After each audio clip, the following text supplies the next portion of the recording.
Okay, so we're going to look at the indice laws again today. So we've the first 5 completed, so the 6th one is this one I've written up in red. So a to the power of 1 over q is equal to q root a. Okay, so it's important to kind of note that this is a fraction now, and that 1 is on top of the fraction. So the numerator of the fraction is 1, and it's just the denominator that's a number. So we're going to do a couple of these examples. So for example, if I pick 81 to the power of a half. So if I look at 81 to the power of half, that looks like my a is being replaced by my 81, then 1 over my q is being replaced by my 2. So if I have to change that format, so I look at my formula tables, I found the indice law that it looks like. I'm going to, instead of q up here, I'm now going to put 2, because we said 2 was replaced by my q, and instead of my a in here, I'm going to put 81, because we said 81 was replaced by a. So what this makes here is the square root. So you know, like when we talk about the square root, we never put in the 2, because it's just in the name, the square root. Okay, so the square root of 81 is 9. If we look at an example like 125 to the power of a third. Okay, so I know that my a is equal to 125 and my q is equal to 3. If I'm looking at that law, which it looks very like this law. So if I want to implement that law to look like q root a, so I'm going to have, this will become, I should have done it here, sorry, the 3 will go on top of the square root, so it's now the cubed root of 125. And if you go to your calculator, you're going to get this by pressing the shift button,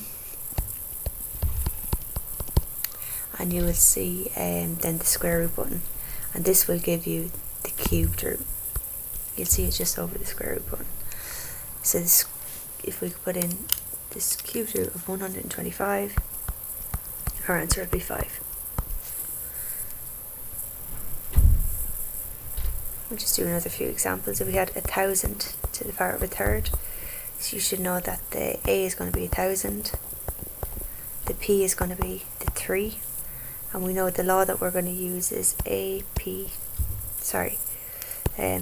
to the power of a q, 1 over q even, is the q root of a. So that will give us the cubed root of 1,000, which will give us 10. So that's it in its simplest form.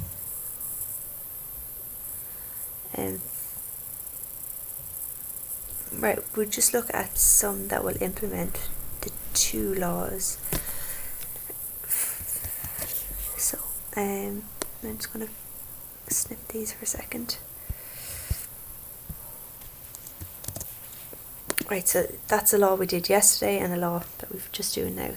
So if I get a problem, something like 16 to the power of minus a half. Okay, so I know it looks like this one here, but we can't ignore the fact that there's a minus in it as well. So it does look like this one as well. Okay, and what we have to do is let's use law 5 first. So we just forget about law 6 for the second. So let's use law 5 to make it look like this. Okay, so that would give me, my a would be my 16 and my p would be a half. Okay, so if I bring that across, be 1 over 16 to the power of a half. We can see that my negative p became a positive p. Okay, so I still haven't put in its simplest form, because this, we can write that without using indices. So let's do so. So this bottom part, it now looks like this law here. So on the top part of my fraction, I'm going to have 1. On the bottom part, I know this looks like a to the power of 1 over q is equal to the q root of a. So my 16 is going to be in my square root, and my q is my 2. So I'm going to have 1 over the square root of 16, which is 4. So I've simplified that, or written it without using indices. I'm going to do a few of these examples just so you see them, but hopefully you can see where that came from. If I do 512 to the power of minus a third, so same kind of thing. It looks like law 5 first, so let's make it look, transform it into law 5. So that would tell me 1 over 512 to the power of a third. So my negative a third becomes a positive a third, and my numerator becomes the denominator. But it's still written in indice form, and I don't want it in indice form, so I have to work on this bottom part to write it without using indices. So my top part is just going to remain as 1. My bottom part is going to be now the cubed root of 512, because I'm implementing this law here, which is, so go to your calculator, 512, the cubed root of 512 is 8, so my answer is going to be 1 over 8.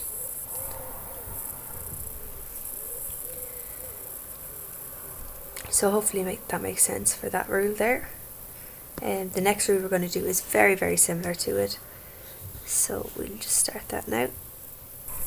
Okay, so this is the next law. So we're going to do a couple of examples that look like this. So they might say to you in an exam situation, write without using indices, and they'll give you 8 to the power of 2/3. So you'll go through your list and you'll identify the law that looks closest to this, and this is the law here that we have. So our A represents our 8, our P is represented by 2, and our Q is represented by 3. So you can see it's similar to the last law that we just did, except instead of having a 1 on top of the fraction, it now has a number on top of the fraction. So that's the only thing you have to remember. So there is now a number on top of the fraction rather than 1 on top of the fraction. So if I'm going to write this, so this will become, I'm just going to write underneath it what it will be, q square root a to the power of p, which will then become q root a all to the power of p. And that's exactly what we're going to do. So our q we said was 3, so it's going to be the cubed root of a, which was 8, to the power of p, which is 2, so to be squared. And let's write it as the next step. So that is going to give us in brackets the cubed root of 8 all to be squared. So we should know the cubed root of 8 is 2, all to be squared, so 2 squared then is 4. If you need to put that part into your calculator, that's fine. The cubed root of 8 all to be squared is 4. Just to let you know, in an exam situation, if you put this into your calculator, 8 to the power of 2 over 3, it'll just give you, this is your answer, 4, which is the correct answer. But if you don't show your work, they will not give you any marks, because they don't want you to just do calculator work. They want you to show that you've implemented an indice law. So write out the law that you've used, like show them all this work. You've used this law, you've took these steps, and that's how you got your answer. That's the only way you're going to get your full marks. I don't even think they give you any marks. I could be wrong now, but I don't think they give you any marks for just writing the answer, for writing without using indices. Right, we'll do a couple of examples. So the next example we're going to do is 64 to the power of 4 over 3. So taking our rule, so just keeping an eye on this rule, we'll have, that will give us the cubed root of 64 all to the power of 4, which will be this cubed root of 64 all to the power of 4. So the cubed root is 64, so we put that into our calculator, gives us 4, and 4 to the power of 4 gives us 256. So hopefully we understand that. I know I flew through it, but the time is up for this video.